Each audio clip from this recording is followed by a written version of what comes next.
Good evening, everybody. Welcome to another edition of Cast Revive, your weekly top 5 gaming podcast, and more. I'm your host, Matt Heimerl, and Brian is not here this evening, so I have the awesome, possibly the greatest YouTube content creator that I've ever met in my entire life, Mr. Brandon Specht. Wow. That was I'm serious. You got good stuff out there. a little bit of an oversell, but I'll go for it. You literally cover everything, which is great. That's true. A little foreboding music there. Yes. Yeah, this is from Fallout 4. We're wrapping up our Freedom Month, and this final episode, we're going to kind of play some music from these games since we kind of talked about, more in depth about the games in other episodes. We didn't focus on the music. So the last episode, we're going to do our top 5 music stuff like we used to do, for every episode. So you got a top 5 for us. I got a top 5 that we put together, and then we'll kind of go through it and kind of share our thoughts. So yeah, Fallout 4. It's I haven't played it. I mean, well, that's not true. I have played it. I got off the Xbox store for free because there was apparently a glitch or something, and then they took it back from me. And that's an Xbox exclusive, Fallout. I don't think so. Or is that for PlayStation as well? Well, I know it's on PC, Xbox, and I'm not sure if it's on PlayStation, to be quite honest with you. I want to say yes, it is on PlayStation, but I can't be 100% sure. People love it. I don't know too much about it. Yeah, I mean, if you like that open world exploration style game, it's definitely one of the best series. That and Elder Scrolls, they're both done by Bethesda, so they It's one of those games where play style is key. Like, you can go however you want to play. Can craft your character any way you want. There's so much replayability in this game and so much exploration. You don't ever have to touch the main story. You can just go and just really do whatever you want as soon as you exit like the beginning tutorial style area. You can literally go anywhere you want to go. That seems to be the way they're going with the new Zelda Wii U, or the Zelda Breath of the Wild, which I'm excited to see. That comes out. That was pushed back, wasn't 2017, it? 2017. Right? Yeah. So, but I'm excited that it is going to be such a almost original NES Zelda, where it's just here you are, start. Yeah. No hand holding right out the gate. Just go. Figure it out and explore. Yeah. I mean, that's what made the original Zeldas awesome. You really had to use your head I'm going to use the torch on this bush, and maybe there'll be a staircase there. It's just you had to try everything to figure out these different things. I think it's going to be a test for gamers to see where they're at, because so many gamers do like hand holding. But obviously, games like Fallout prove that there are gamers out there who are looking for more of a open yet also immersive experience. Yeah. So I'm hoping that we'll see a real change. They'll have to deliver because it's very different from the normal Zelda. So they really have to deliver on it. I'm hoping we see a real change in the way people play games. But I think even I'm not. Obviously, people love Ocarina of Time. I wouldn't say I'm the biggest fan of that particular title, but it did have parts of it where, once you hit the main story, I mean, it got very open. I mean, to go and explore, and obviously, the Zelda games since then have not nearly been as open. Yeah. So before we jump into our little news segment, is there anything that you're working on that you want to share people with? Because as always, like last time we talked about my YouTube channel, which is retro_spectrum, where we do a lot of just fun stuff. I'm working on a neat project with Matt called Game or Grub. If you get a chance, go online, go on YouTube, search Game or Grub. And really, it's just a fun segment where we get to go back and play some classic video games, but we also get to experience some new mass-marketed food and drink for the first time. And it sounds weird, but this next, just to put the sale out there, I mean, the next episode is all about Ghostbusters. We go back and play Ghostbusters 1, Ghostbusters 2. Yeah. We get Ghostbuster Twinkies. We get Ecto Cooler, so we really get to explore a lot of things. So it's a lot of fun. Yeah, you definitely want to check it out. I always tell people it's the first ever Let's Play, Let's Eat. It's true. So, all we need to do is start live streaming it. We'd have something completely gold there. Yeah. But other than that, I still work at the Bar Arcade Art Gallery. Doing a lot of stuff with Free Play Florida. A lot of new, I keep saying it. I said it last time. There's a lot of new exciting things coming out with there. Tomorrow we're going to be talking with our buddy Thomas Blasco, who is a Space Ghost. Nice. The super legit Space Ghost cosplayer that lives in the area. It's basically his look is is basically if you had Batman Begins but a Space Ghost version. That's what it kind of looks like. It suits legit. So That's awesome. We're going to talk with him about the possibility of him doing a Space Ghost live, kind of a Space Ghost coast to coast type of thing tomorrow night, and hopefully everything goes well with that. And who's going to play Brack? I'll be Brack. Man, I love sleeping. Sometimes I want to wake up just so I can go back to sleep again. That's the best I could do. That was the best Brack impression I could do. But yeah, no, I mean, a lot of fun stuff. I was just telling Matt a few moments ago, I just finished, not finished, but I'm in the middle, getting close to being finished on my first rap video. Because I told you, he does everything. I mean, literally everything. Because people looked at me and thought, man, you know what he hasn't done that he needs to do is make a rap video. I'm like, yes. Because I'm really good at... A tall, religious white dude. Yeah. Rap video. That's this dude. Yes. That's me. Yes. But that's a good thing. The good thing that I talked about before is that you're not afraid to try new things. Yeah, well, and this happily, you're like, oh, wait a minute, I never did this, but you're learning something from a video editing standpoint that you might be able to utilize. I hope that's something. Another style. I hope that's something people say about me. Like, he's positive. Number one, I hope that's what people say about me. And then number two is that I'm not afraid to try things. I have failed at many of things. I don't mean that in a bad way. I respect, failure. I've done some things that haven't worked out in the past, and I've learned a lot from that stuff. So I don't feel bad about it. But man, oh man. I tried puppetry before, worked on that and did some video stuff. Man, that's tough. And what's cool about when you do stuff, when you try new stuff is you gain a respect for people that you didn't necessarily have before. Right, right. Like I said, the puppetry thing, I was like, holy crap, this is tough. And, I'm somebody who I don't know much about rap music, and there's probably been times in my life that I've been pretty cynical about rap music as compared to maybe like rock and roll or something like that. But Bette Midler or stuff like Bette that. Midler. But man, oh man, that was tougher than I thought. Like the way it all pulls together, So it's good because it forces me, and I think it's good for all people because it forces you to step outside your comfort zone and really experience something different that you may not have had a respect for. Yeah, and it kind of broadens your horizons, which is nice. You don't know unless you try it. Yeah. Right?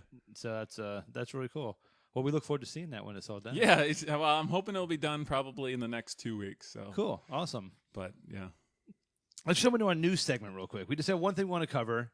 There was announced that Sonic Mania coming in with a new Sonic game. It's going to be a new 2D side-scrolling, and it looks like it's going straight old school, like back to the original format. Do you think that's a good move? I'm hoping it's great. Here's the thing: like they've done a lot. Sega has tried a lot of fan service for Sonic in the past 5 years, even the past decade, but like past 5 years especially. We got Sonic 4, which I thought was decent. It didn't blow my mind, but they were trying to go back and do kind of like this old side-scrolling stuff. Sonic Generation had a lot of really cool side-scrolling. I actually really liked Sonic Generations. Mm-hmm. I went through it. I said I really liked it. I didn't say I loved it. I really liked it. And again, it was going back and they gave you a lot of segments where it was a lot of side-scrolling action, then it would break from that. I'm going to play it. I'm going to play the new one. I'm definitely going to go back and play it. And again, it might be something my concern is with Sonic is that we hit a point in time where that style of gameplay is no longer, I don't even want to say relevant. It's no longer something that just works. Right. And that's sad, but you still can go back and play the original Sonics, and they're still fun from a nostalgia factor. I don't know why that particular Sonic type of side-scrolling doesn't seem to be able to, it's not progressive. It's not, for some reason, it doesn't seem to hit a chord with people nowadays. I don't know why that is. However, I did show Matt a game a while back called Freedom Planet, which that was an indie game, and had very much that Sonic style, and it was a very, very fun game, which I'm surprised you guys didn't talk about it over the course of this theme because it's called Freedom Planet. That's true. That's true. We dropped the ball on that one. Wow. That didn't even occur to me. But to be fair, there probably are hundreds of games that... Oh, yeah, absolutely. But, yeah, no, absolutely. But that's kind of the fun thing is we get the chance to revisit this stuff down the road if we won 2 or 500 that we missed. Be like, hey, we'll just figure out a way to do another Freedom Month. And just, I know Matt's a lot like me. Like, here's the thing. They're going to announce a new Sonic game, 5 years from now, and I'm still going to get excited for it every single time. If it never works out that these games take off, anytime they try to revisit Sonic, anytime they try to, bring him back and make him relevant for the kids nowadays or for people nowadays, I'm still going to get excited about it. Yeah. I hope it works. The nostalgia hits me hard whenever they bring in these. I'm just, as much as I love modern gaming, I can't get past that. The retro was just my favorite time to play. Like, I love all these new games that are coming out, but I always find myself just listening to the retro tunes. Oh, I absolutely agree. Or playing the original games. It's just, I don't know. It's I find myself a lot of times now just playing the HD versions of games and stuff like that because I don't know. It's just we need an HD version of Sonic Spinball, please. Yes, yeah. Honestly, if they revisited Sonic Spinball in any way, and you know what, there are people who give that game crap, but I met another person the other day where they're like, "Oh, you know what my favorite Sonic game?" Or a buddy, Warren, famous Art Warren, his favorite Sonic game, Sonic Spinball. God bless him. Because, throw money at his artwork. Yeah, this man knows his stuff. It's just it blows me away. Like, there's a lot of people who give it a lot of hate, but it's a hard game. I'm not knocking that, but. Man, oh man, It was a really fun way to put a pinball game and Sonic together, and it wasn't just like this doesn't make any sense. It was fun. You were still collecting the Chaos Emeralds, and you still had Dr. Robotnik and stuff to fight against, and the normal stuff. So it was cool. It was a good time. Yeah, nice. I think it gets way too much hate. I think it's actually a great game. So this game I think comes out next year. I think is when they're gonna release it. So we'll have to see if it stands up to brings back. It's going to depend on the movement, how smooth it is, and everything like that. If it's laggy or clunky controls, but there's a new way to do the spin dash and everything they're incorporating. Yeah, I saw that as like a spin dash bomb or drop or something like that. Like it's a straight down. So you don't have to stop yourself. Oh, I love it. Spin up. I think that's cool. And you know what? I wasn't a big fan. When they brought Mega Man back, and it was Mega Man 9 and Mega Man 10.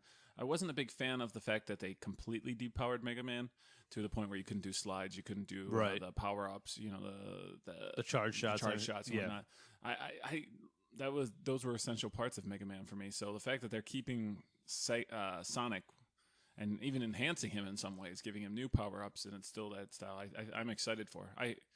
I hope it's good. Gosh, I hope it's good. But I say that every time there's a return to the old school Sonic. Yeah. I'm just like, dang, I hope it's good. Sonic needs a really good game to come out. Mm-hmm. He needs one that says, you know what, this is Sonic. They've had some Sonic games that have just been, really bad and dropped the ball. And testament to the character, the fact that he's popular enough that they can keep bringing back. Like I was saying to Matt just a few moments before we started the podcast, he's becoming a character in Lego Dimensions now. Sonic's joining Lego Dimensions.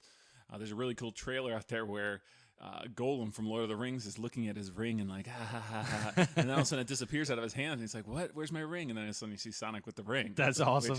Which is a funny little nod to both franchises. And that is cool. I mean, the character still has a lot of big fans. They still have a lot of love. One of the outfits for one of the guys in the video that I'm editing right now, he's got a full-on Sonic just like jacket and shirt, and that was his whole ensemble for the video. So there's still merchandise being made for the character. There's still fashion being made for the character. This character is a wonderful IP. He still exists. He's still relevant for people. Yeah. Despite the fact that his games can't achieve the same success that the character has. Right. So it's a testament to how strong the character is. Yeah, no, it is. And hopefully this brings it back, gives him the popularity that he deserves. Because the Sonic series is great. Every series has some games that drop the ball, but overall Sonic was revolutionary at the time. You know, so. Well, someday they're gonna bring back. They're gonna bring Dreamcast 2. One can only hope. Fingers crossed. Dreamcast 2, it's coming. We all know it's coming someday. They're going to do Dreamcast 2 limited edition, only 4 copies, and it still outsold the original. Dreamcast 2, it's coming. I'm telling everybody. It might. You never know. It's going to be like... Dude, seriously, retro stuff is coming back. I mean, like, when you got the mini NES, I wouldn't be surprised if we see a Genesis, a Super Nintendo one, depending on how popular this one is. And it's... Everyone has to keep in mind that if they bring... How many doors does that open up? If they bring back... if they make a Dreamcast 2, what's the chances that we're going to get a Virtual Boy 2? I mean, it's going to be amazing. I would love it. I would love a Virtual Boy 2. I can finally own a Virtual Boy. I would actually just really love to be able to play Virtual Boy games on like a TV screen or something like that. Because I know they're 3D, and I don't know how that would work, but that's what I would love. There were some great there was some great software on there. I'd love to be able to play those games again without having to stick my head into. see what they should do is when you go to the store and it says, they sell like the 3D TVs. Yeah. It should be a sticker that says Virtual Boy compatible. So people think, Yeah, that's a absolutely. selling point. Virtual Boy Absolutely. compatible. I completely agree.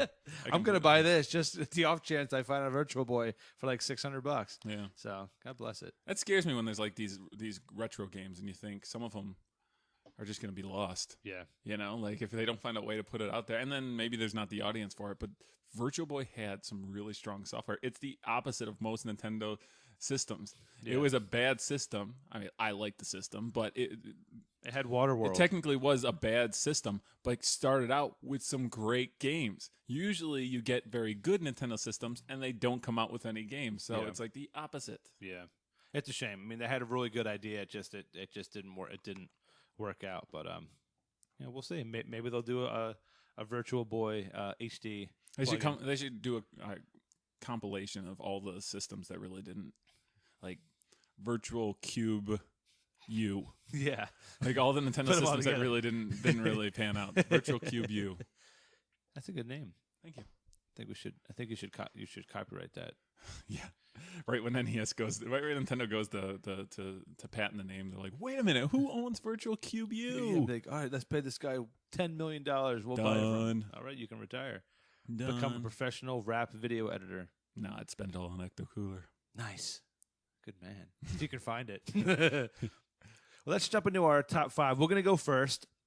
So that way you can close us out with your your awesome trip. So awesome track, not trip.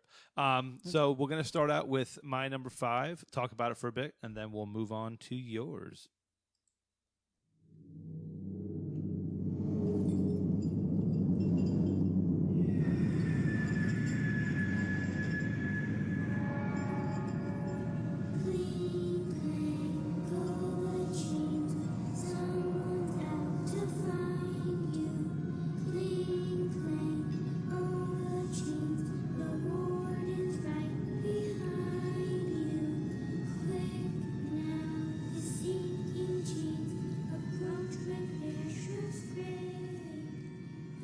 Looking at your face while this is playing. This is the Thresh theme from League of Legends. He's an awesome character. He's a support character. He just like steals souls from people. It's wonderful. It's really, really cool. And back in the days when I was a diehard League of Legends addict, he was probably my support of choice. I know that's Brian's favorite character as well.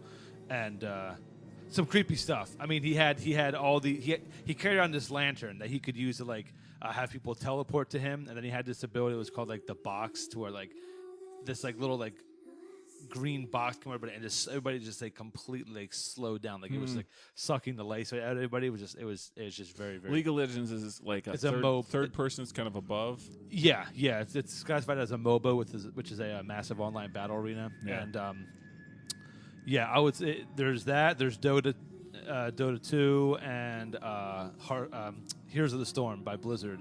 Those are the three big ones that are out right now. But League of Legends, I think, will always be the most popular. I apologize to everybody out there if I sound like a noob, but when it comes to PC gaming, I am definitely a noob. I don't know anything. Yeah, I mean, I don't play League anymore. It's changed quite a bit since I used to play.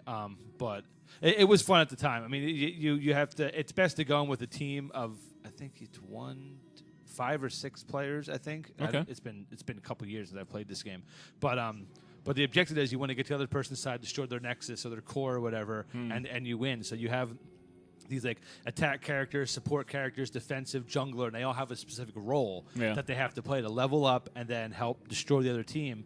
And you have to destroy these like towers going toward their core.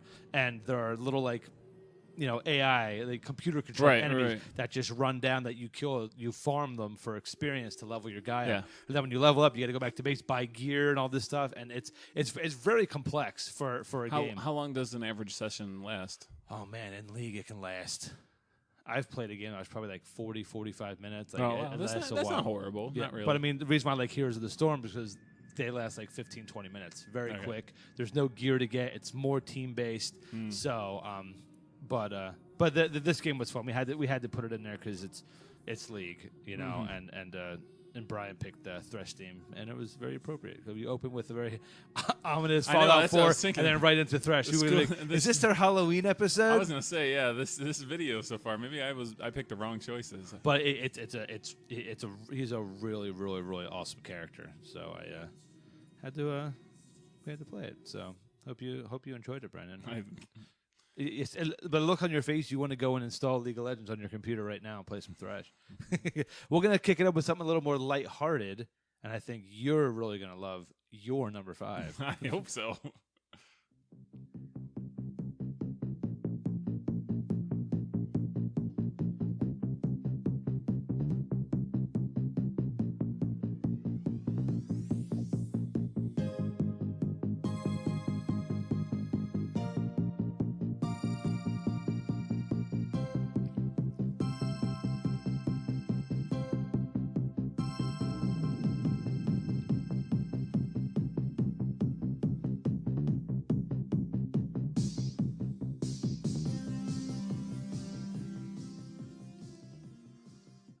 I guarantee people know this one. Yeah, I was going to say, I pretty much everybody in the world now knows this song. It's Pokemon Go. The theme probably you hear most out of, other than the loading screen. There's not a lot of music in this game, but this is what you hear most. This is actually a very cool world map style music, you know. Yeah, and it's based off of like original Pokemon music. Okay. Yeah, so it is an original track that they've kind of reworked for this game. Nice. Never sounded this good though. Yeah. But it was kind of funny because as we started, it's not the case at this point. But I've been kind of checking my Pokemon Go as we've been doing the podcast so far to see what's going on. There was a Squirtle outside. I was trying to text my wife and be like, "Listen, take my phone, go out, get the Squirtle." Nice. So how many would you say you've captured so far? Do you know? I can tell you exactly. Ooh, I like that. I believe, because it takes time to load, I'll just tell you. I believe it's 79 at this point. I got 79 of the Pokemon, which there are certainly people who have more than me. It's funny because I do a lot of posting for this game, and like just posting on social media of what I'm doing, where I'm at, what I've caught, that type of thing.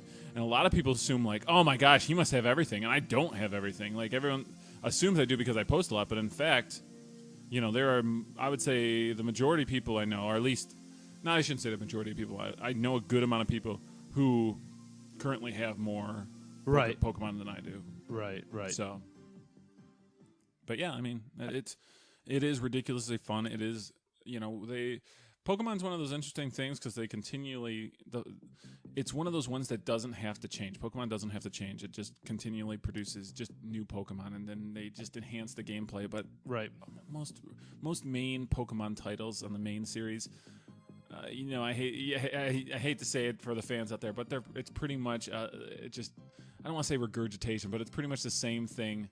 You know, rinse and repeat type of scenario for these Pokemon games. And I love it. I still love it. Go back and play the next version of Pokemon with the new Pokemon, and I love it. But this, to me, Pokemon Go, to me, felt more like this is where the game could go. Right. It is a progressive title in the franchise. And I think it's amazing. It's funny. It's so popular. It does like most really popular things do, which is annoy the crap out of some people. Like there are some serious haters out there, people who really dislike this game based on the fact that why is there so many people? Why are they all doing this? Why are they wasting their time? Right. I can only assume that this is what it feels that this is what it feels like for being a sports fan, because I don't like sports per se, but like I've kind of grown accustomed to people posting about athletics and that. It's funny you say that because I saw a post the other day that was like somebody was trashing and be like, look at all these, you know, I don't understand it. It's so stupid. You know, you're going out there, you're with people catching imaginary things, stuff like that. You're just like, you should do something more, you know, and then they compared it to, what should we do? Go get drunk and tailgate and fight somebody at a sporting event? Like that's considered cooler than what this is. So I mean, it's just like, but why do you have to compare? You're doing what you like and you love. Well, I think it's and these people are doing what like nobody's other than the people who are actually hurting people. But with anything that's this popular, you're always going to get a few people who just give it a bad name. But overall, I mean, it's been a very positive experience for a lot of people. Yeah, it's been the positivity of this title has far outweighed the negativity. I think it is interesting, but I think it's like anything that's so new and so different. And for some people, it just comes when something so new, so different comes out of nowhere. They just have to be negative about it. Like, why is this so popular? I don't get it. Like, that's always the weirdest thing. Like, I don't require people to get the things that I enjoy. Right. But it is funny when I get that message from people. It's like when they'll say, I just don't get it. I don't get why this is so popular. Yeah. I mean, if you don't get it, you don't get it. I mean, I don't know that you're putting that much effort into figuring it out. I mean, if people are out having fun that's what all it there is to get. You know, You know, why do people play chess? Why do people, go hat shopping? I mean, I don't know. Like, you do what you enjoy. I don't know what to tell you. Yeah, people just need a reason to hate on something, you know? Yeah, I think it's new, and I think, honestly, we were talking about this, again, another thing we were talking about before the podcast. This is just the beginning.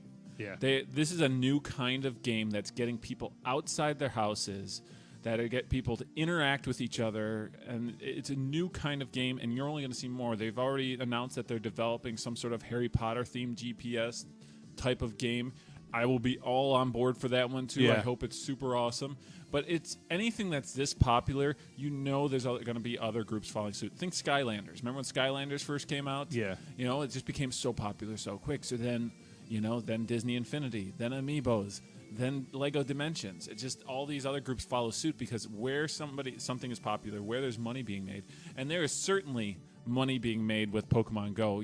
We were just looking, I just got a text or a message from the Pokemon Go meetup at Crane's Roost, which is out in Altamont Springs in Central Florida. And there's a pizza place that's anybody who goes tonight can bring in their Pokemon Go that they were playing, bring in their phone, and they can get free wings with their pizza that they order tonight. So I mean, see, and that's the thing. The amount of revenue that they're bringing to local businesses, especially when like, hey, we're a Pokestop. Are you this level? Come on and get a discount on your stuff. They're encouraging people to come out and spend money to generate revenue for the community. And it's great. It's awesome. I think it's a wonderful idea. And some people, like I said, are just like, oh, it's people are getting hurt and stuff like that. But it could be anything. Like I said, people are getting beaten up at sporting events. You're not going to tell people not to go to sporting events. I mean, come on now. And that has the people getting hurt thing really doesn't have anything to do with the game. It has to do with people are wanting to take advantage of people any way possible. They're seeing them out there and they're like, oh, let's mug these people and take their phones. Yeah, and the people getting or mugging people, arming people playing the game. They're just random people like, you know what? There's a lot of people here, and let's just see. We're not targeting the Pokemon Go players, But the other thing is, like you were saying, like we have a buddy named Warren. He's the sticker dork down here in Central Florida, and he's just going from place to place, kind of marking them with his it's a brilliant idea. His Pokemon stickers. Say this is an official Pokestop, so people are going to these businesses based on the fact they see these stickers and going to these businesses and hanging out and doing the Pokestop thing. There's two ways you can really take the popularity of this game. I recently went to there's a place down here called Sushi Eat Station. Again, it's in Altamont, and they were doing.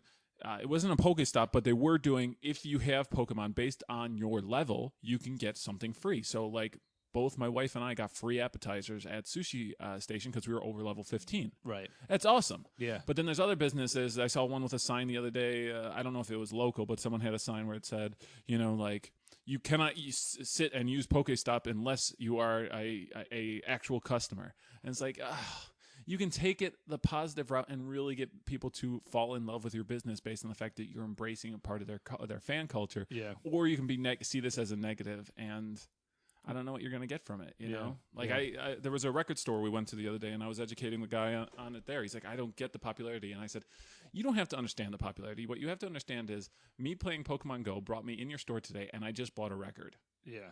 And he's like, you know what? I like this game. Exactly. Yeah. He's like, I've seen so many people walking around. And I'm like, and I'm one of them, and I just bought stuff from you. Yeah. So how awesome is that? See it as a positive business opportunity to make a lot of money. Yeah. And it gets me really excited just to see people actually doing that, like taking advantage of it. Like, oh, I'm going to give you this tomorrow night. I know NYPD Pizza is giving out free slices to anybody who has over level 20. Oh wow! So I mean, it's just cool. It's just cool that people are embracing it. Again, getting people out. There's a lot of there's a lot of negativity against gamers. Oh, you're just fat in your basement, and so, don't, like, hey, we're getting people. Like, you complain that people play games in the house, they're not getting out. Now you're complaining that, hey, we're outside exercising, giving money to the community, and now you're giving me a hard time about this. What do you want? Yeah, there was a reporter the other day that I was reading who was really bashing the game, and her final comment was, gamers need to go back into their house in their couch in the dark basement or something along that line.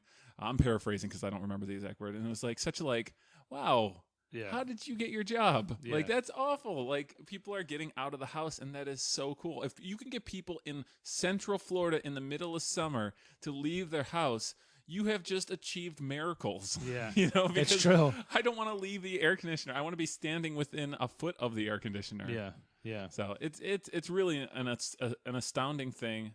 It's been so positive. It has been. Even like when I was joking around with some people, everybody at the bar we were at last night was Team Valor, and I'm Team Mystic. And it was so funny that I was like, "What team you on?" I'm Team Mystic. Like, oh, and I'm like, well, it is what it is. Yeah. You got that friendly rivalry stuff going on. It's too bad we didn't all get together beforehand. Like, yeah, a group of friends just like, listen, we're all going to be on this team, but we didn't. I'm Team Valor. Yeah, because it's a Firebird. I get it. I get it. Everyone's Team Valor. It's a Firebird. Firebirds are cool. Well, I picked it just because it represented like strength and like. Oh, did it? Okay. Yeah. So that's one reason why I did it. Like the other one, like I don't consider myself. I just having a lot of wisdom, so I didn't go for. I picked Mystic because I like ice birds. Nice. Oh my. Plus, you're mystical. You yes, I'm so mystical. Yes, I'm the most mystical. So it's a fun game. It is a fun game, and I'm glad you put that on there because it is very trendy right now. I mean, and it's only going to get more popular. And if the listeners out there, if they get a chance, check out our YouTube channel, retro_spectrum. Because we've done a number of Pokemon Go videos where we've gone out and just discovered weird stuff. I mean, we found that's the coolest part too. It's like people are complaining like, "Oh, you need to be respectful," but you know what? Cemeteries. When I was a kid, we used to visit cemeteries all the time because I know it sounds weird, but my grandparents had a big respect for monuments and stuff like that. So they used to be like, "Where are we going today?" "Oh, we're going on an adventure," and we go to cemetery. I know it sounds strange to us nowadays, but from where my grandparents came from, that was something that they would do because a lot of these cemeteries are super beautiful. So there's a cemetery by us that because there were so many Pokestops, we went in, and I know that sounds horrible. It's like, oh, that's disrespectful. No, I actually got to see a lot of these beautiful, beautiful monuments that I hadn't ever realized exist. These beautiful religious monuments, these beautiful. And they're awesome, Like I said in one of the videos, or the last video, we discovered there's an MTV Moon Man, a 15-foot MTV Moon Man in Sanford, Florida. Like it came from the 2002 MTV Movie Awards. How did that get here? I have no idea. Wow, that is wild. There's another business here in Sanford that has a piece of the original Pirates of the Caribbean attraction. I'm just like, that's so cool. And we couldn't even get to see it. We went in. It was a business. We went in. They said, "Oh, sorry, it's top secret." I'm like, this is so top secret that I can't see it. It's just cool. It's getting us out. It's getting us to discover new things. And I just think that's awesome. That is really cool. That is really cool. We'll see where this game heads in the next 4 or 5 months, what new stuff they add. And so we're gonna jump back several years on my next track, but you'd almost have to. Yeah, but I think it's the track that I think most people will recognize as well.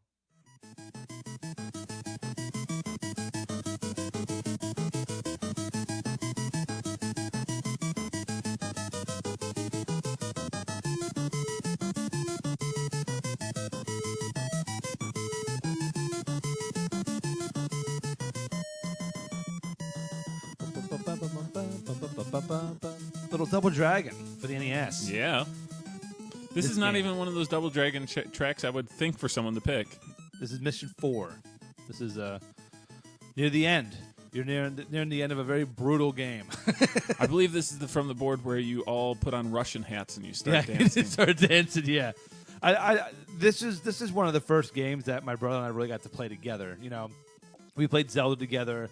We played, Super Mario Brothers, but getting to play these kind of games together was one of the first, and that's why I had to bring it up on the list. Is it just I want there to be more 2-player beat 'em up side scrollers nowadays. Oh, for sure. You know, and I want them to revisit the Double Dragon, the Streets of Rage. Yeah. You know, those types of Golden Axe. Bring me back. They did Golden Axe. I know a couple years ago for like PS3 that was apparently like complete garbage. But give me a new one. Like, man, I would love to see the beat 'em ups come back. Yeah, I mean they did that that Ninja Turtles Turtles in Time HD a while back on PlayStation Network, and you picked up that game, and it was phenomenal. Yeah. You know, it was great. I anytime they can give us that, it's a lot like we were talking about Sonic. I mean, when they tell us that they're coming out with something like that, I get so freaking excited. Yeah. I mean, they released Double Dragon Neon not that long ago. It was like the 80s style one.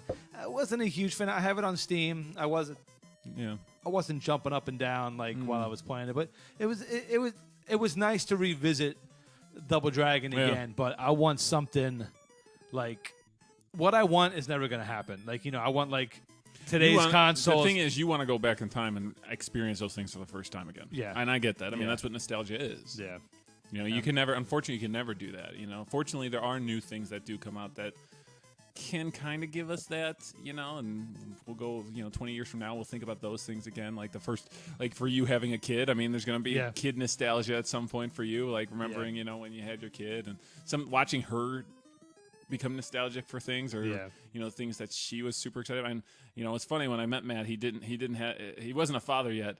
And some of the things he knew for sure, like, oh my gosh, I'm never going to get my daughter into princesses and stuff like that. Now she's like, totally into princesses and stuff. And that's cool because, you know, again, I think, you know, especially for you to have a daughter. I mean, it was a step outside of your comfort zone. It made you experience a whole new world. I'll tell you, becoming a father definitely opens your eyes up to a lot of things you never thought that you were capable of, or even like I'm never going to be doing. I was like, wow, okay, I am doing that, and it's important in life to never say never. No, absolutely should. You should not close any door, you know, and say I'm never, because you'd be surprised. You'd be surprised. Yeah, the disappointment on their face when you say we are not doing that because I'm too manly to go sit down and do a painting of this with you somewhere. It's like it's cool. So nostalgia being huge for that one could be even bigger for this next track. All right, fair enough. That you picked and we'll go into that in a second. That's called a segue. Yeah. Oh.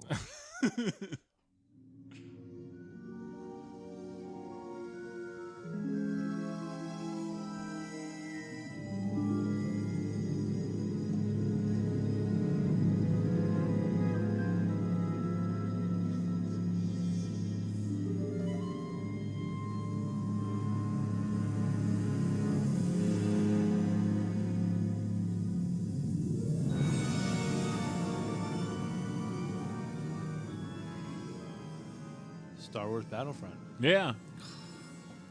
Star Wars, man. Like you just hear it and it's just like you're just transported back, and it's fitting because of the you know, doing episode 7, episode 8 just got finished filming. You got Rogue One coming out later this year, and it just brings you back, you know, and.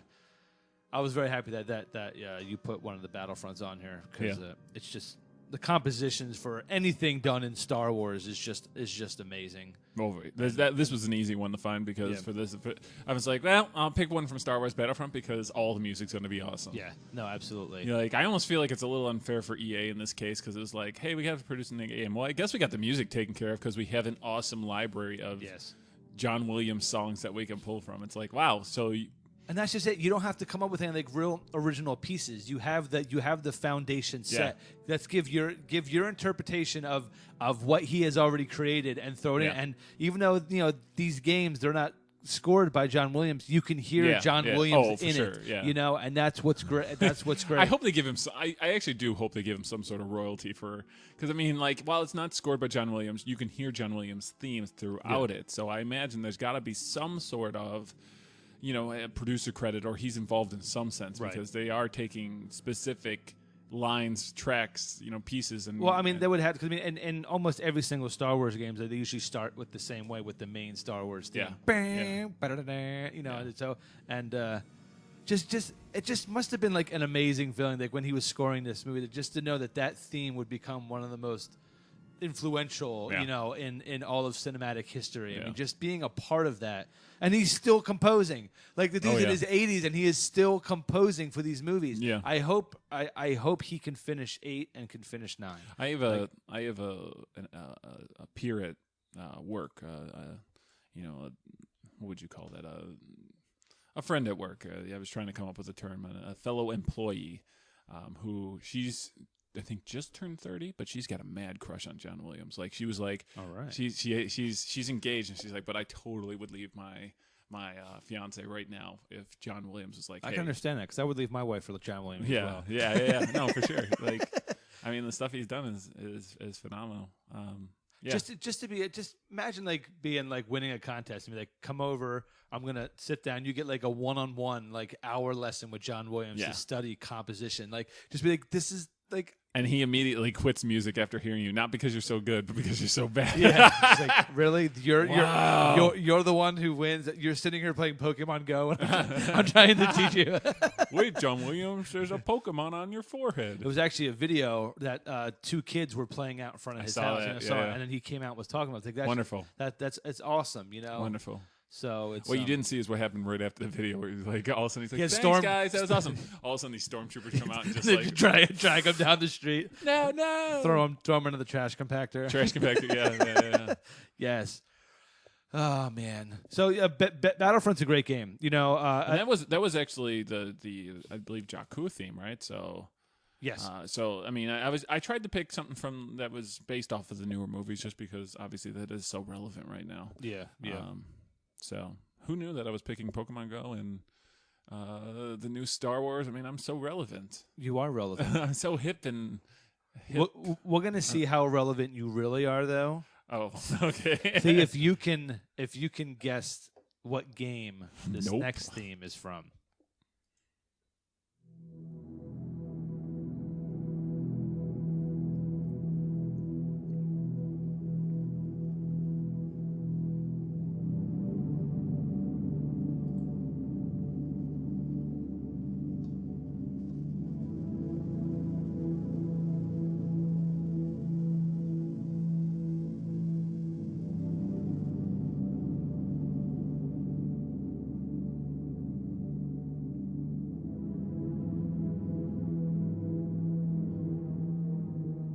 I'll give you $10.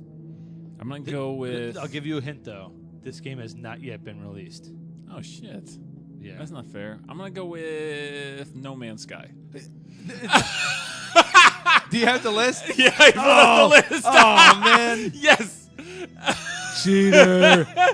So yes, this is No Man's Sky. This is. I went down the list and I'm like, what's the one I haven't heard of? That one. I was gonna say, holy crap! Like I'm literally going to go buy you some By wings the way, after this. to be fair, it's a pretty long list. It wasn't a short list that I went through, but yeah, I was like, don't know what No Man's Sky is. It doesn't sound familiar. It's coming out for PS4 and I believe PC, and basically it's like an endless exploration game.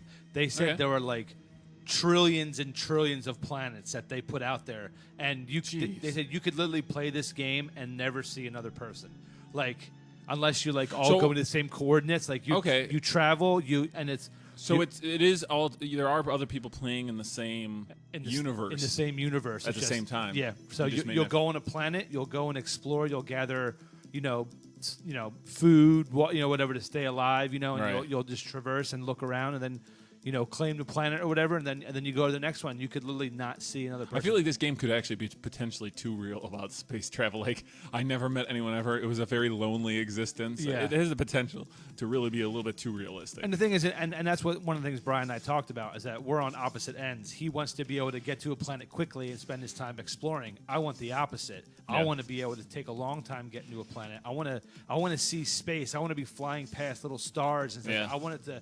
Because when I started playing MMOs, like it took you a long time to travel. It was all about the journey, Right. and not just about getting to the destination. And I feel if in a game that's so big of exploration as this, like I'm getting to free fly in space. Let me take my time and enjoy it. So hopefully they have a fast travel option for people, but they also if you don't want to do that, just put in the coordinate where you want to go, Right. and let's just fly, and you can just watch. Yeah. So we'll see. What are your options? They said what your options are for interacting with other people should you come across.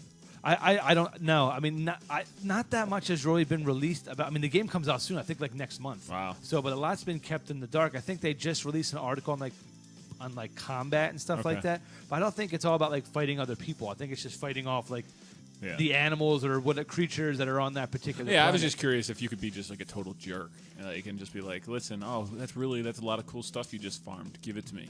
I'm sure.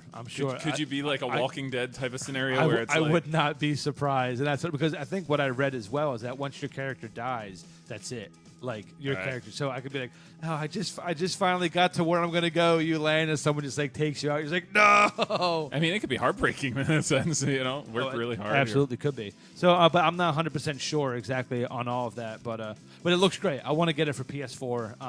Okay, so it is something that's on like Xbox and PlayStation. It's not going to be Xbox. I believe it's just PS4 and PC. I believe. Okay, cool. So hopefully there's a way that they're going to do cross-platform play for the two.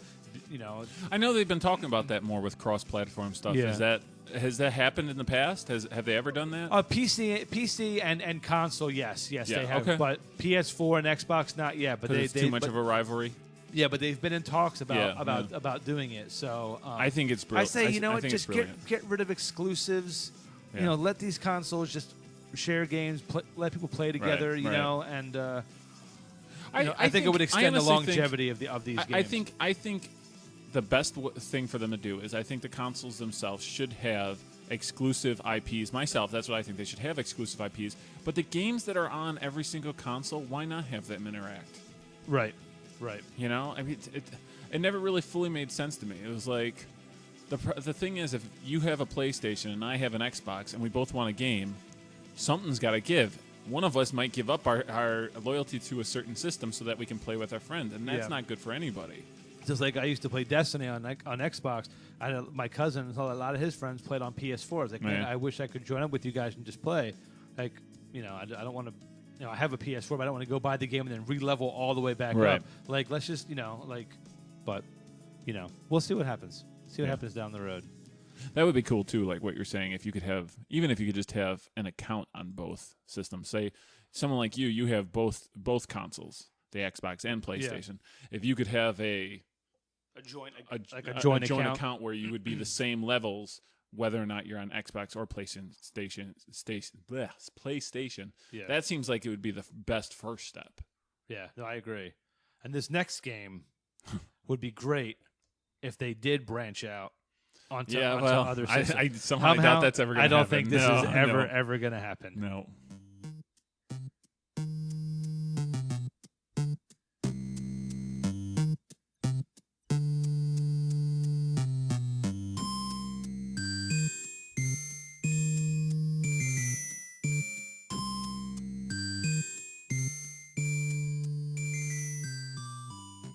Super Mario Maker, now on Xbox One. I don't think it's ever going to happen. I think that's one thing Nintendo's got for them, especially when they've had a hard time with the Wii U, is the fact that they have two things. They have the strongest IPs. They do. And number two, they own the handheld market. Yeah. They've always had that, so those are two things that really keep them alive. But yeah, man, the high notes on that song, I could feel that in my teeth. Yeah. This is the Super Mario Brothers Ghost House. Now, you said there was no Ghost House in the original. Super Mario Brothers. They made this for Super Mario Maker. Well, yeah, because Super Mario Makers, you could switch between the original Mario Brothers, Mario 3, Mario World, and new Super Mario Brothers. But Ghost Houses didn't show up until World. Correct? Right. I mean, I don't believe there were Ghost Houses in 3. I think you're right. Because you had to have capes to get on some of the secrets. So, yeah. So there was a lot of things. You can build boards off of castles. You can build boards off of underground themes. But some of the stuff, like when you build a ghost house, there was no ghost house in Super Mario Bros. The original. So they had to reinvent new music and stuff. So it was funny that it must have been fun for the composers to go back and be like, listen, I have to come up with a ghost house theme for the original Mario Brothers as if it existed. Right. So I just thought that was kind of cool. That's why I thought this song was interesting, because it's unique in that sense. It wasn't they took an old song like the World One theme or something like that. This was a new song they had to create to fit a certain mold. It just had to be a fun way to compose music. I loved making the board for our launch party in this thing. It was so much fun. I will say this: I haven't played in a while, and I will go back at some point. But man, oh man, it's like I think Matt would agree with me at this point. Having some experience on the game, it is something that you could lose hours building stuff. Oh, it could time disappears. Like literally, you can and not in a bad way. It's just like holy smokes, you think, man. Because when you let me borrow it, I didn't have anything unlocked. So I was building it. I was unlocking things. Yeah. And then when I was finally done the board, it's like, congratulations, you can now make sub-levels. I was like, Are you serious? I just spent like 8 hours making this board, and now I can build sub-levels? I was like, no, I better stop. I will never finish. How smart is that, though, that they don't give you everything at once? No, I think it's great. It was like... like that made it even more exciting for me when I was starting because I was like, oh my gosh, I just unlocked this or I just unlocked that. And then they have new content that comes out all the time. Even now there's new content that comes out. It's great. Like I think they just released the Squid Sisters from Splatoon just came out. Oh, nice. So they're constantly coming up. Now, I don't think it costs Nintendo a lot to make these little animated sprites, because they only do it in the original Mario Brothers style, the original game. You can't take those characters into World or any of that other worlds. So I don't think it costs them very much, but it's exciting for fans when you go on. You're like, oh man, like some of the characters aren't even Nintendo IPs. It was like, oh man, I can have Hello Kitty. Yeah. Because she's really well known for video games, right? I mean, so it was like, oh man, I can have a Hello Kitty. That's actually really cool. I don't know why they would do that, but that seems really cool. So that's what they took things outside of the world of video games as well, and I just thought that was really neat. No, absolutely, and hopefully they'll keep adding to it. And free, I should point out. That's not the updates are all free. Yeah, these are not. This is not downloadable content. This does not cost you money. This is free content. I think this series has been Mario Maker was wonderful for Nintendo because it was one of those ones that while it is old and while it is nostalgic, it's also very fresh and new. And I think honestly, as much as I love new Super Mario Brothers, even new Super Mario Brothers to me is starting to feel a little stale in the sense that they just are making it because they have to have a new Super Mario Brothers title. Right. To me, Mario Maker is the next extension of the 2D platformer Marios.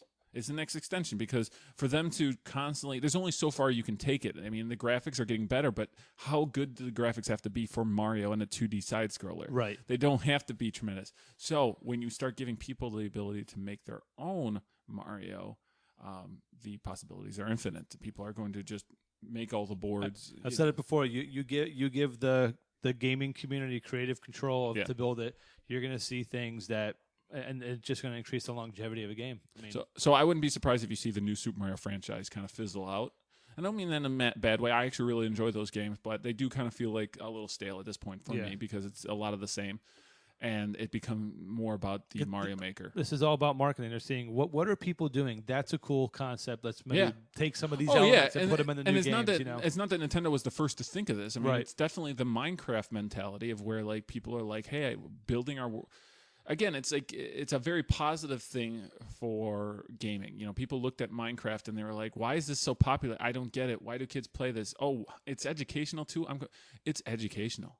Kids are building their own stuff. They're learning about game design and all sorts of things. Certainly, it's a very small first step. But even like, we live in Central Florida. There's a lot of game developers around here. The fact that a kid can go and make a Mario level at this point might open up to ability. First off, it's creative, and second of all, they might consider becoming a game developer at some point. And, even then, I mean, it might open up their eyes. Like, hey, I like doing this. I might want a career in architecture or city. Like, sure, absolutely. Just like building stuff.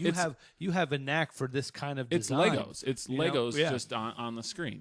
So yeah, it's that sandbox feel that everybody seems to really appreciate nowadays in video games. And again, we shouldn't be negative about gaming when it takes on these very cool leaps, these leaps forward in ways that are creative, or in Pokemon Go's sense of being outside or physical.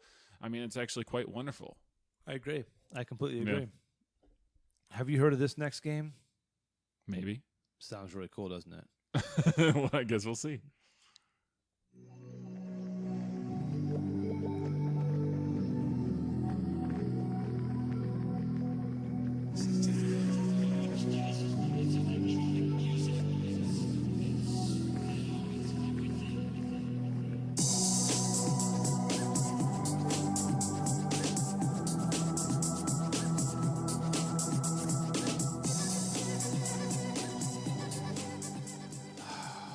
City of Heroes. So that was going to be my guess. City of Heroes. Oh my God, this is Pocket D. Because I know you love City of Heroes. Yeah, this is the little community area. We got together and there were strobe lights, music playing, people were just dancing, getting together and talking. What kind of City of Heroes was this?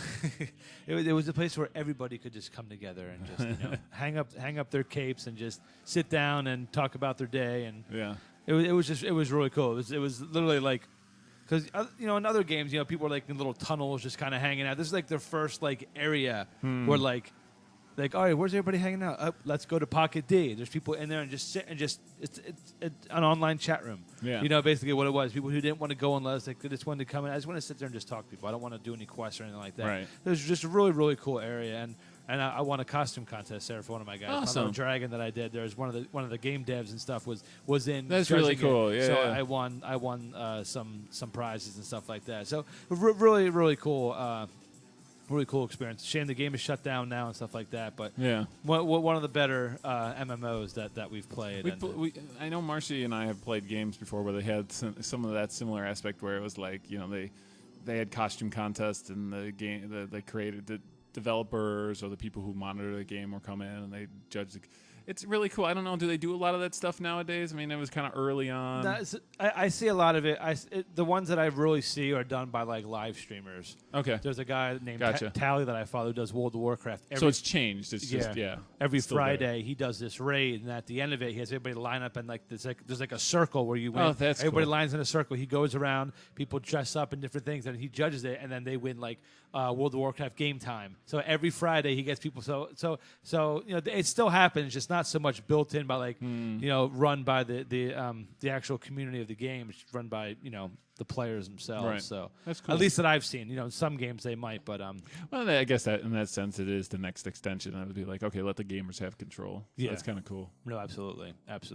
I could literally do an entire podcast on City of Heroes. Yeah. Like I would probably never get tired of talking about this game. It's should just do like a MMO old school. Do a Heroes episode. Oh, I've got so many like tacked out months of themes and stuff. It's oh man, like I mean, you think it take me like the next 10 years the things we have planned out. I can understand that. Yeah, I can understand that. I actually, with a lot of my creative projects, I'm at the point now where it's like there are times that I'm like, well, we'll nix this for now, and we'll. Like I actually have actual scripts written for videos that I was planning on doing that I'm like, well, maybe next year. Yeah, I'm trying to figure a way to take these. All right, there's this theme and this theme. Can we combine them in any way so I can shorten my list? Yeah. So but it's that's part of the fun. At least like, hey, I'm not gonna worry about running out of content. No, exactly. You'd never run out of content. That's what it surprised me when you see content creators that have trouble. Or people that you work with or collaborate with, and they're like, I don't know how you're gonna go with this thing. It's like. The possibilities are so infinite. There's so many fan base thing. I think it comes from people like you and I, or people like I'm sure a lot of the people listening, where it's just like, if you just love things, if you just enjoy things, you'll find fun ways to do things. Mm-hmm. It's not just like you're talking about this game, but like one of the things we did was town hub themes, but non-RPG. You're not just picking together. Like, I remember you that, throw these little things in there. It's like, oh, they're doing little interesting things, and it's not just like you pick one game and talk about it. You can easily stretch things out for. Well, and I think being an appreciator helps too. I mean, if you. I'm not a cosplayer, but I can certainly appreciate cosplayers. I think they're awesome. I'm an artist, but not like to the extent that some of our friends are. Mm-hmm. And really, you can appreciate what their skill sets are, what they're able to accomplish. I think it's cool to be an appreciator in this life because it's just so much more enjoyable. I agree. You can enjoy the things that you do, enjoy the things that other people do, and gain that appreciation. So we're moving into our last 3 tracks here. Wow. So these next 2 are actually from the same game. Shoot. So what I'm going to do is I'm going to play your track for a little bit and then bring it down. I'll tell what the track is, and then we'll go into mine. Okay. And then we'll talk about the game. Sounds good. So get ready to you. Daggone.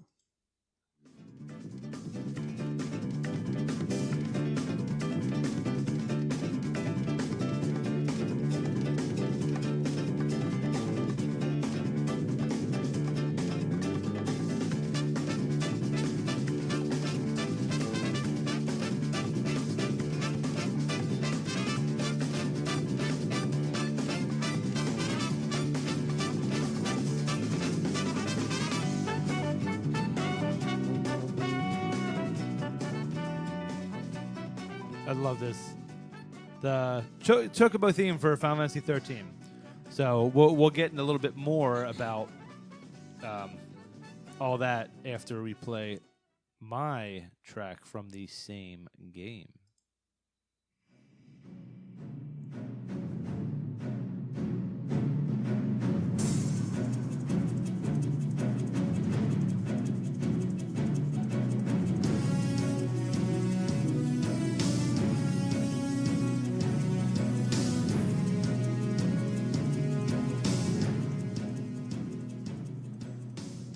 You beat 13, right? No. Oh, never? I thought you... I've never even played 13. Really? I thought you had gone through it. Hence why I picked a Chocobo theme, because it was one that you would recognize. It was one that I recognized. Yeah, I mean, and mind you, it's on my list. I will definitely play it at some point. But as you know, the queue is long for anyone like us. And the thing is, I've noticed there's been a decent amount of hate for this game just as of recently. Like, people are starting to turn on it a little bit. Really? Where they're looking back. It's almost like the Zelda franchise, where it's like when a new one comes out, they look back. But yeah, I don't know. I actually, because of the fact I've heard a lot of negativity towards the 13, 1, 2, and 3. 1, 2, and 3, yeah. So I've heard so much hate that it actually has inspired me to really want to play the game, because I just think, I know anytime that happens, a lot of times it's just fans being like, probably not having any real reason. I'm sure there are flaws in the game, just as there might be. I know one of the things you had said early on about that game was the fact that it is less... There's not as much exploration. Not as much exploration. Yeah, it's more linear. That was a sign of the times. I mean, you look at, I really enjoyed... I'm one of those people who actually enjoyed Skyward Sword, Legends of the Skyward Sword. Right. Not a very linear game at all. Even, going back and playing... I had played Twilight Princess HD. I played Twilight Princess for the first time. That game is not as linear as you actually might think, and I think it was a sign of the times. And I think now we're kind of going back to less linear games, which is great too. Games change. No, I agree. This is actually, I believe Brian said this is his favorite, and as linear as it was, the track you picked was Pulse de Chocobo, which is when you get chocobos when you get on Pulse, it actually opens up and lets you explore a little bit more, cool. which is kind of cool. It does open up, but majority of the game to me felt a little more linear. But it was a good game. I got to the very end, and I just kept dying. I could not beat the final boss. Sounds like an RPG. Sounds like a Final Fantasy. And RPG. I took a breath. I said, all right, I'm going to take a break for a week or two. I need to just. And you never went back. I never went back. I've done that with some games. And I still have it on my console. So I need to go back and just pick up and kind of get reacclimated with the controls. But the music in this game is freaking awesome. Yeah, absolutely. Awesome in this game. Super cool. And this is the music we're listening to now is actually it's the fight theme, the battle music. So I would have guessed that. Yeah. Yeah, and. It's just, it's really, I'm sure. really well done. And really like I well said, it's on my list. Do they have a any type of collection? I don't think they have a 1, 2, Seems and like 3. they should. Seems like they should, but they're probably pretty long, aren't they? The games are long. Yeah. So I don't know. I wonder if they can't compile them. I remember I was playing 13 when I first got it. It was when I was so excited because I got my first surround sound center, and I would just blast this game when I was playing it, and I was just like, oh man! And then I actually ended up selling that surround sound center to you. Yeah, that's true. No, that's true. When ours broke, it was perfect. Yeah. You didn't even sell it to us. We traded a couch for a surround sound. Oh, that's right. That is what we did. That's right. It was good. It was good because yours is much nicer than the one we had. But yeah, I mean, if you get a chance to check it out, I mean, it is a fun game. Battle system very different. It's in the queue. I wouldn't say it's very high in the queue. It's actually down the list quite a bit. Yeah, because you still have to beat the original Metroid, and you have to beat Zelda that. too. I have a bunch of HD collections sitting around. I just bought Star Fox Zero, which is looking pretty in its box, just sitting there, not doing anything. My recommendation is all your NES games that are in the queue, hold off until the mini NES comes out. Right. And then you can play it all on there. Most of them aren't on there, so it doesn't matter. Oh, really? I'm just kidding. I don't. But yeah, no, I don't know. There's not a lot of NES games in the queue right now. I would say a lot of the stuff, like I said, are HD collections now, and some newer titles as well. Nice. Yeah. Pretty cool. 13, then 14, and now there's 15 coming out. So I really wish. I know it's too late to change it, but I really wish. I'm sure I'm being redundant, but I'm not. I'm late to the party. I really wish the online Final Fantasies hadn't been part of the numbering system. Yeah, I can understand that. I wish they were kind of on their own island. I really want to go back to 14 now. I freaking love that game. Oh, and I'm not saying that's so. Oh no, I know. I'm just like, but you just saying that, just Yeah. like Richard is like, oh man, I got it. They're new. It's like a huge new patch was released. I got to check out all the new content. Yeah, I'm not saying it's not worthy of but I think it's so different. It is its own beast. Right. Same thing with what was it? Was it 11? Was the other online one? 11 was online as well. Yeah. I think that because technically they are console, like you can play them on console. Yeah, so maybe if they were like PC only, maybe it'd be out. But maybe. the fact that they are built for console as well, maybe they just wanted to keep it.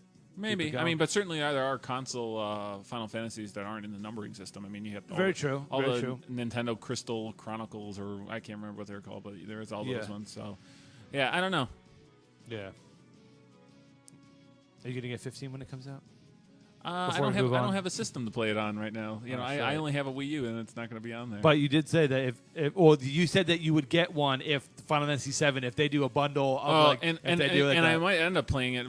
My plan was, I hadn't told you this yet, but my plan was when the new Kingdom Hearts come out is to buy it on one of the two systems and borrow one of your two systems. That was my plan. So nice. I guess if that's the case, I'll pick Kingdom Hearts on the system that you buy 15 on.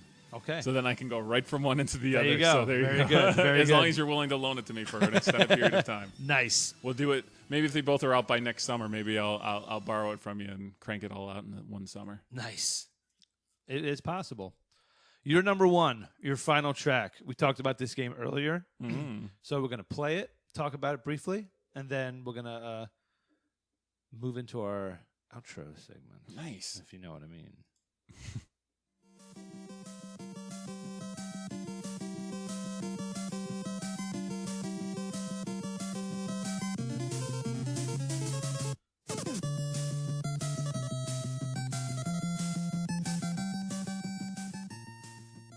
Title theme, the Double Dragon on the NES, 1988. Woo! It's an oldie but a goodie. Title themes back then are just awesome. Like there are very few that I'm just like, wow, that title theme just really blows chunks. They're all really awesome. Like I can't think of a Mega Man intro that is bad. You know, on the NES. You know, they're all just Mega Man 3's intro gives me goosebumps. I almost would say that it says something about the really great titles on the NES is that they all had great soundtracks. Yeah, no, absolutely. I completely agree. And to something that's it being so new, you know, like how were people able to compose such amazing music for this system? It still blows me away. With the technology that they had limited at the time, like to make something so memorable and that it's brilliant what people could do with what they were given, you know, at the time. So very limited technology and ways to compose these tracks, and I love it. So that wraps up our Freedom Month. And it was pretty fun. You know, we did something a little bit different, and not surprising we ended with the retro game. Yeah, we have to end on retro game. And if people for the whole month, if people don't know, if people don't know by now, I will always gear toward the retro games. I'm a retro fan at heart. Now, I said I'm a gamer, but retro will always be on the top of my preference list when it comes to games. Music, play style, controls, everything will just always go back to NES Genesis era, and that's why I can't wait to get into my house. I can have all my old systems hooked back up. Yeah, finally pop in my ColecoVision and my Intellivision and start playing some of these games again. But you're outnumbered in your house. Remember, it's two women versus one dude, so you have to pee in the corner and be like, "This is my corner." Yeah. Oh, well, I, as soon as you walk in the room to the right, that's my dedicated game room. So whatever I can fit in there is where it's at. If it doesn't fit in, then I guess I'm pretty much screwed. So, but yeah. So next month we're gonna be doing a different theme. I'm gonna unveil that in the middle of the week, so people know what we're gonna be doing next week. So, go ahead and throw your suggestions on the page and stuff that you want us to cover. I'm gonna think of something right now. Florida. That's our theme for the. You said suggestions. There's my suggestion for you, Florida. I will figure out a way to make that work.